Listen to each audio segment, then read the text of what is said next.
네, 구독자 여러분 안녕하십니까. 뉴스는 팩트 그대로, 이슈는 쉽게 풀어서 레알뉴스 글로벌입니다. 원래부터 구독자이셨던 분들, 그리고 우행에서 찾아서 오신 분들, 또 오늘 처음 오신 분들 모두 환영합니다. 자, 오늘은요 환영 멘트를 그런데 길게 할 수가 없습니다.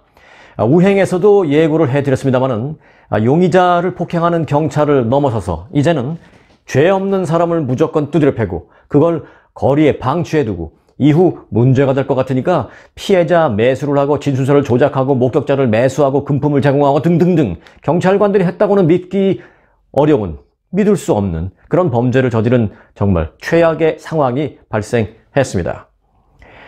우선 정리를 하나씩 해야 할 텐데요. 이 두 가지 케이스입니다. 지난주부터 불거졌던 그 케이스가 있고 또 새로 불거진 다른 케이스가 지금 하나 있는 거예요.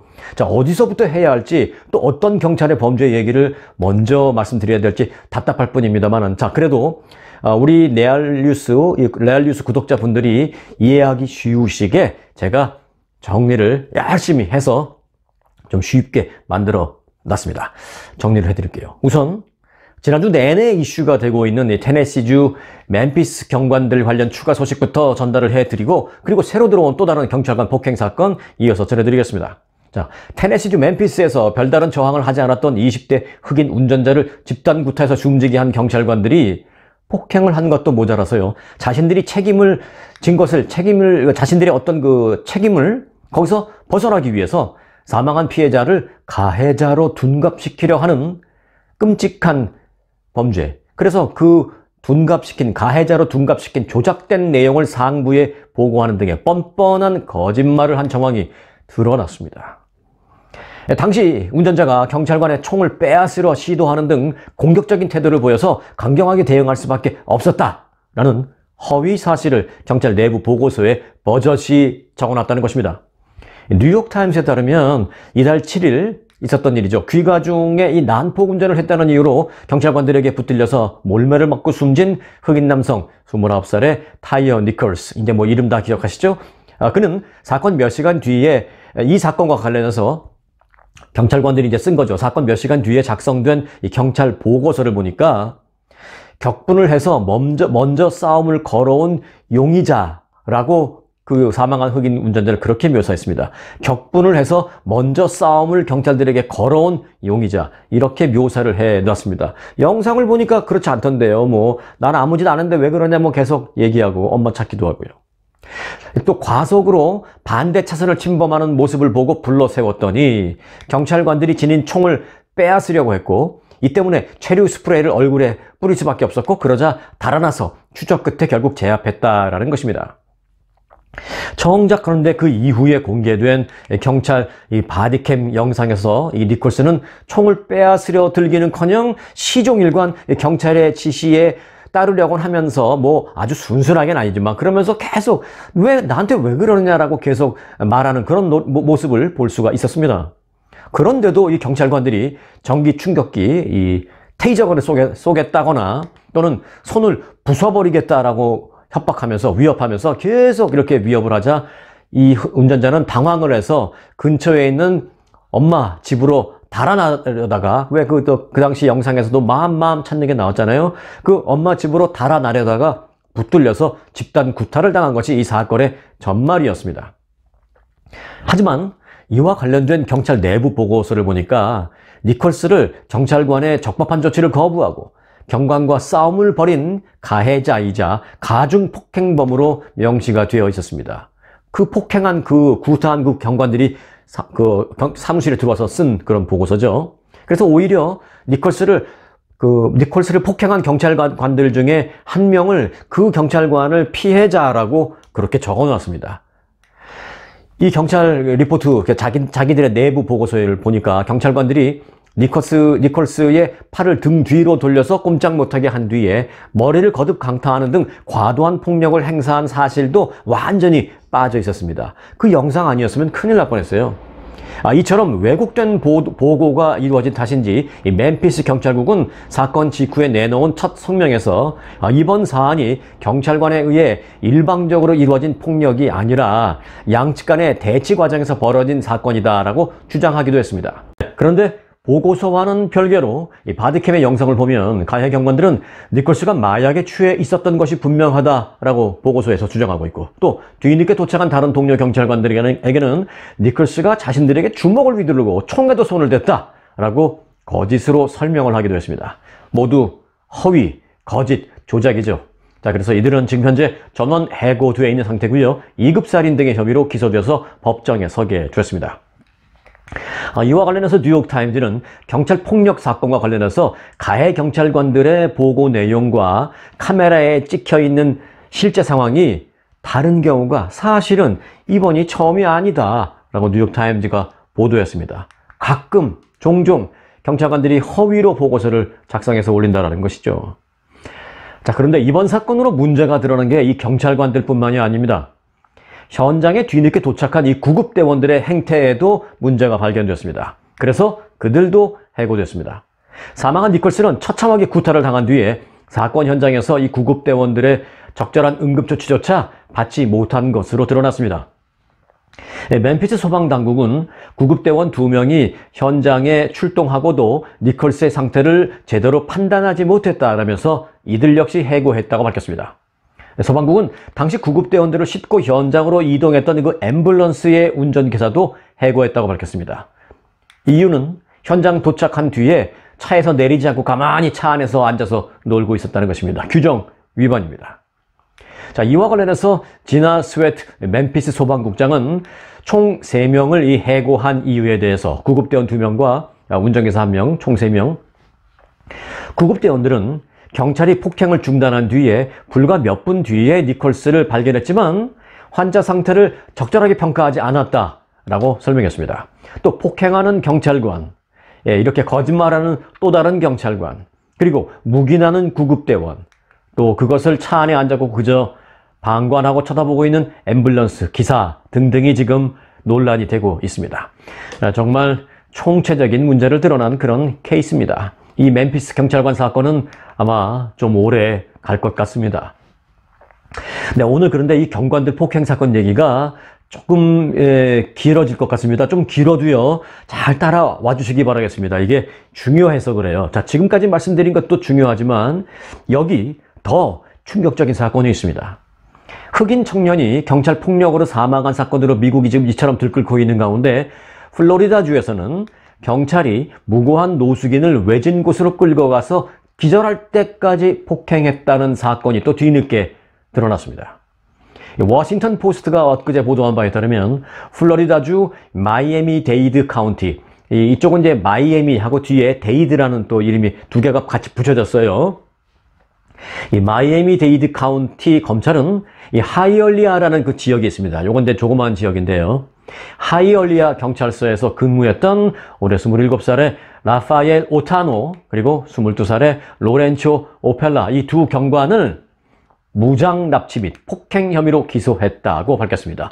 경찰이 무장하고 있는 것은 기본적으로 당연한데 왜 갑자기 무장 납치? 이것은 죄 없는 사람, 그것도 죄 없이 무장도 안 한 그런 비무장 상태의 죄 없는 사람을 끌고 가서 무장 상태의 경관이 때렸기 때문에 그 상태의 경관을 무장 납치로 본 거죠.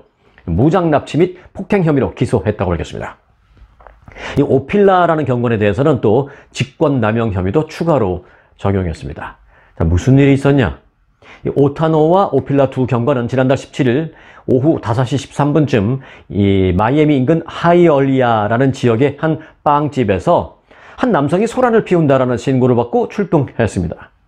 두 경찰은 빵집에서 노숙인 올해 50살의 호세 오르테가 구티에레스를 발견했습니다. 자, 여기서 지금부터 이 뉴스를 들으실 때 구티에레스라는 이름 잘 기억해 놓으십시오. 이 구티에레스가 구타를 당한 노숙인입니다. 구티에레스가 구타당한 노숙인입니다. 자, 노숙인 구티에레스를 경관들이 발견했지만 특별한 불법 행위를 찾아내지 못했습니다. 그 당시에는.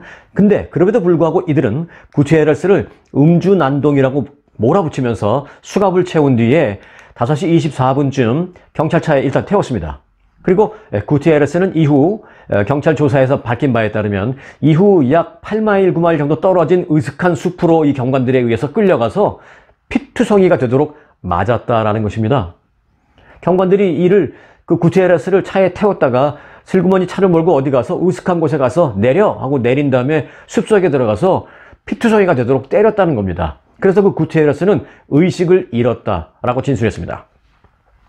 한참 후에 의식을 회복한 구티에레스는 경찰차에 강제로 태워졌던 그 장소, 그 당시에 그 빵집 부근으로 힘겹게 돌아갔는데 그때 마침 다른 착한 경찰관의 도움으로 치료를 받을 수 있었다라고 밝혔습니다. 그때 그 경찰관은 비번인 오프듀리는 다른 경찰관이었는데 상황을 보니까 이 사람 심각하게 맞았거든요. 그래서 그 다른 비번이었던 착한 경찰관이 도와준 겁니다. 구티에레스를 폭행한 두 경찰은 당시 상황을 보고하지도 않았고요. 또 바디캠도 켜지 않았습니다. 그렇지만 경찰차에 설치된 이 위치정보 시스템 GPS를 통해서 그들이 어디 있었는지 그 행적이 확인이 되면서 그들의 범행이 드러나게 된 것입니다. 자, 조금만 더 함께 따라오셔야 되겠습니다. 이들의 범죄는 여기서 끝이 아닙니다. 무고한 노숙인을 폭행한 그 두 경관들이 결국은 또 자신들의 범죄가 드러날 것이 걱정이 되자 이번에는 진술서 조작, 목격자 조작, 금품 매수 등등의 범죄를 저지르기 시작합니다. 마치 비리경찰과 관련된 무슨 영화를 보는 듯합니다. 이게 이제 지금 마이애미에서 있었던 일입니다. 이 사건을 조사한 검찰의 중간 조사 보고서를 보니까요, 이렇게 적혀 있었습니다.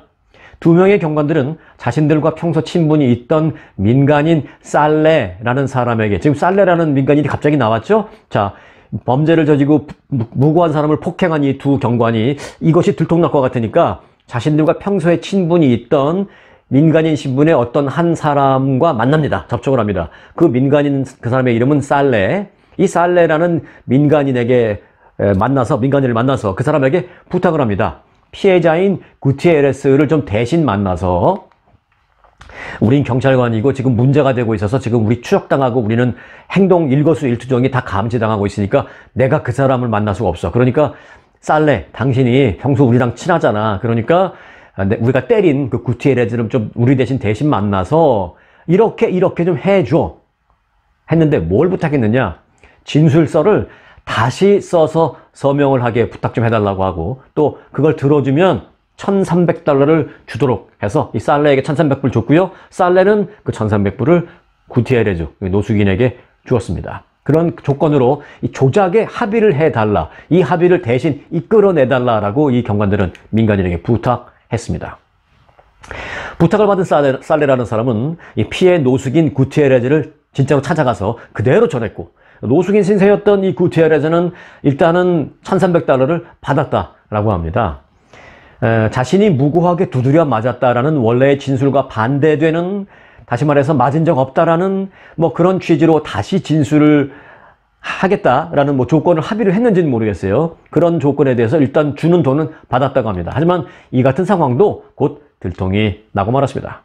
갑자기 진술을 바꾸려는 이 구티에레즈가 수상해서 다른 형사들이 추가 조사를 해보니까 이 같은 그 경관들의 추가 범법 행위가 드러나게 된 것이죠. 이후 이 경관들에게는 말씀드린 대로 피해자 매수, 금품 제공, 목격자 조작 등등의 혐의가 추가로 붙었습니다.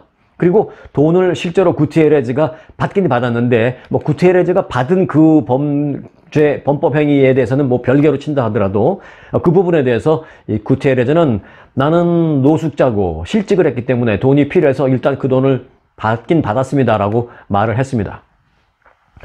중간에서 경찰들의 그 부탁을 들어주기 위해서 조작 범죄를 같이 도운 그 행한 민간인 살레라는 사람도 범법 행위를 했죠.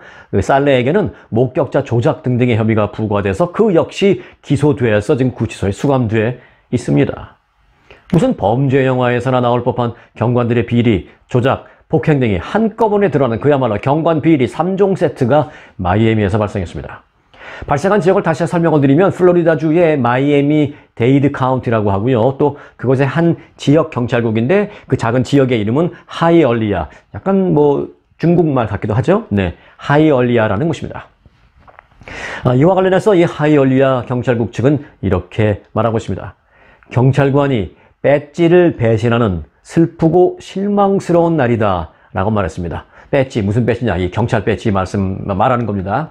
배지를 배신한다. betrayed the badge라는 이 표현을 썼습니다. 경찰관들이 경관 임용이 될 때 이 배지를 달면서 선서를 하지 않습니까? 민주주의의 지팡이가 되겠다, 시민을 보호하겠다 등등등 그런 선언을 하는데 그 선언을 무색하게 만든 이 경찰 배지에 대한 배신 사건이다라고 경찰국이 그렇게 스스로 평가를 했습니다. 맞습니다. 배신감을 느낍니다. 미국에서 경찰관의 신뢰 회복이 이제 그 어느 때보다도 시급하구나라는 생각을 정말 거둘 수가 없습니다. 네, 이 소식은 계속 들어오는 대로 저희 레알 뉴스 글로벌에서 계속 전해 드릴 것을 약속하고요. 다음 소식인데요. 한국의 이상민 행정안전부 장관이 캘리포니아주의 재난예방 대응 및 복구 현장을 둘러보고 현장 중심형 재난안전 시스템을 벤치마킹하기 위해서 오늘부터 3일까지 약 4일 정도 LA로 출장을 옵니다. 이제 어제 도착을 했죠. 그래서 이제 4일간 LA로 출장을 옵니다. 이상민 장관은 LA 경찰국의 911 센터를 방문해서 긴급 신고 전화, 그리고 911 대응 및 현장 출동 시스템, 또 인파 사고 예방, 대응 대책 등등에 대해서 논의를 할 예정입니다. 왜 오는지 알겠다 싶죠? 네.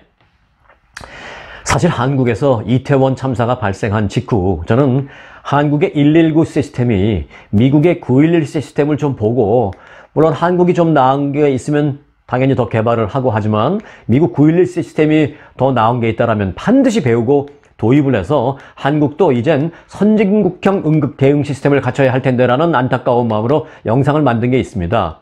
이 영상 끝나고 최종 화면에 제가 링크할 테니까 그것도 보시기 바랍니다. 이상민 장관이 그걸 봤냐고요? 아닙니다. 뭘 봤겠어요. 하지만 이걸 마치 제 영상을 본 것처럼 이상민 장관이 여기 와서 911 센터를 돌아본다고 하네요. 여하튼 한국말에 그런 말이 있죠. 소 잃고 외양간 고친다 라는 그런 말이 있는데, 사실 좀 그런 말이 좀 비아냥거리는 듯한 그런 말로 들리기도 합니다만은 저는 그렇게 생각해요. 그렇게라도 더 늦지 않게 외양간을 그때라도 고친다면 안 고친 것보다야 낫다 라는 그런 생각하거든요. 이번에 와서 좀 911 미국의 센터 좀 잘 보고 가시길 바라겠고요.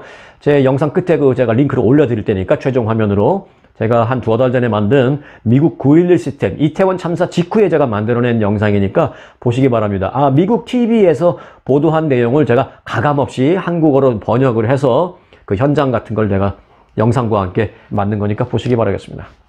다음 소식입니다. 신생항공사 에어프레미아라고 아시죠? 인천 LA 왕복 항공편이 지금 있는데 운항이 지금 하루 넘게 지연되고 있습니다. 이 항공업계에 따르면 30일과 31일 인천국제공항에서 출발해서 LA로 향할 예정이었던 에어프레미아 항공편이 운항을 하루 넘게 못하고 있습니다. 아마 지금 영상 보시는 시점에 따라서 운항이 시작됐을지도 모르겠습니다만 일단 당시의 팩트는 그렇습니다. 30일 오후 1시 35분 인천 출발 예정이었던 에어프레미아 항공편이 밤 10시 이후까지 출발을 못하고 있다라는 소식입니다. 다음날로 이제 연기되고 막 그랬다는데요. 지금 이제 그때 다음날로 연기됐다. 그러면 언제 출발했느냐, 꼭 이 시점이 중요한 게 아니라요. 요 뉴스를 전해드리는 이유가 있습니다. 자, 에어프레미아는 항로상의 기상 악화로 출발이 지연되고 있다라고 이제 그렇게 간략하게 설명만 했는데요. 진짜는 좀 들여다보면 있습니다. 항공사는 원래 비행을 하다가 비상 상황이 발생할 경우에 근처에 가장 가깝게 착륙할 수 있는 교체 공항을 곳곳에 몇 군데 지정을 해야 합니다. 그런데 이제 에어프레미어가 지정한 교체 공항 가운데 한 공항이 기상 악화로 인해서 이륙과 착륙이 중단되면서 에어프레미아의 아예 인천에서의 운항 자체도 이륙을 못하게 만든 거죠.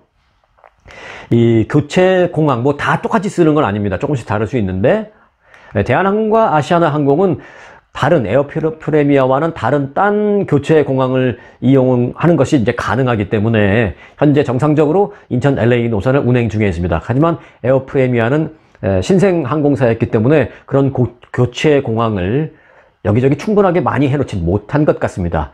해놓은 몇 군데 중에 한 군데가 지금 이착륙이 불가능하니까 아예 한국에서의 이륙도 에어프레미어가 불가능해진 거죠. 항공기들이 그런 중간에 비상사태가 발생했을 때 빨리 내릴 수 있는 교체 공항 그런 걸 미리 다 정해놓는구나. 정해놓은 그쪽 공항에도 문제가 있으면은 만일의 사태를 대비해서 아예 여기서도 출발을 못하는구나. 그런 것 때문에 제가 이 뉴스를 전해드렸습니다. 네, 한국인들의 그 브랜드, 명품 브랜드, 이 사랑 유별나죠. 그런데 이게 이탈리아 현지에서도 화제가 되고 있습니다. 이탈리아의 전국지 신문이 있습니다. Il Sole 24Ore라는 신문인데요. 이 신문은 명품이 한국으로 향한다라는 제목의 기사에서 명품 시장의 큰 선으로 떠오른 한국 시장을 주목했습니다. 이 매체는 최근에 공개된 글로벌 투자은행 모건 스탠리의 명품 소비 분석 보고서를 토대로 지난해 한국이 이 글로벌 명품 시장에서 별처럼 빛났다라고 소개했습니다. 모건 스탠리 보고서에 따르면 한국인의 지난해 1인당 명품 소비액은 325달러. 이거는 어떤 한 사람이 가갖고 명품을 산 그 사람 얘기가 아니라요.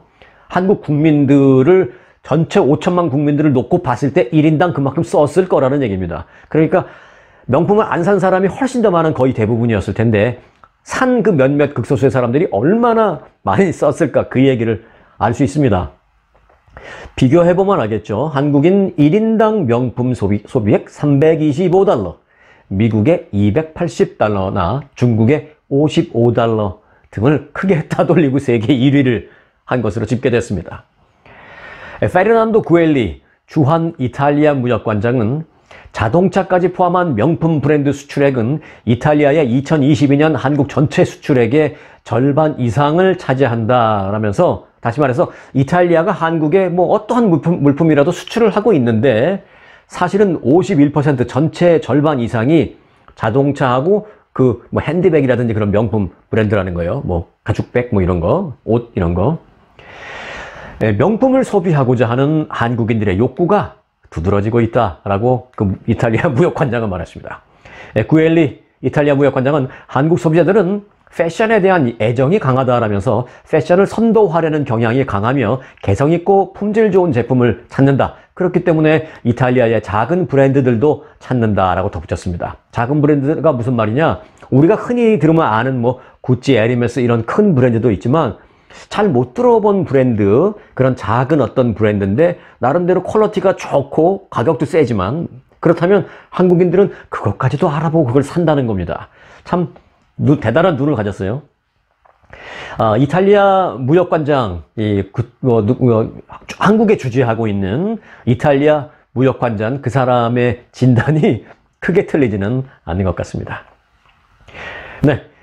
조 바이든 대통령이 연일 지금 현장을 찾아다니면서 미국 인프라 재건을 위한 인프라 법상의 막대한 정부 투자를 홍보하고 있습니다. 공식 재선 도전 선언을 앞두고 탈 워싱턴 현장 행보를 이어가면서 사실상 간접적인 선거 운동에 착수한 모습입니다. 바이든 대통령은 어제 메릴랜드주 볼티모어에 이어서 또 오늘은 뉴욕주 뉴욕시의 웨스트사이드 차량 기지를 방문했습니다. 바이든 대통령은 허드슨강 아래에 승객용 철도 터널을 건설하기 위한 허드슨 터널 프로젝트와 관련해서 아주 오래 지체된 21세기 철도 시스템의 건설이 시작됐으며 이것은 시작이다 라고 말했습니다.